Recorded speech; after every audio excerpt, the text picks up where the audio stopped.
بندہ مومن بھی ایسا ہی ہوتا ہے کہ رمضان کا چاند دیکھنے کے بعد رمضان کی منصوبہ بندی نہیں کرتا، بلکہ بہت پہلے سے رمضان کی منصوبہ بندی وہ کر لیتا ہے۔ اس میں ہمیں پہلے انٹراسپیکشن کرنے کی ضرورت ہے، ہمیں اپنا جائزہ لینے کی ضرورت ہے۔ ہماری زندگیوں کی صورتحال کیا ہے؟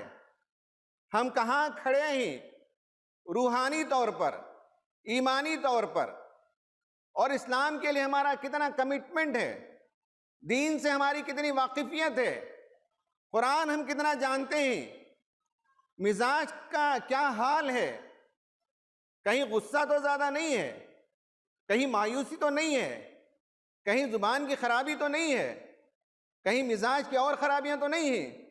ان سب چیزوں کا آدمی جائزہ لے تب منصوبہ بندی ہوتی ہے۔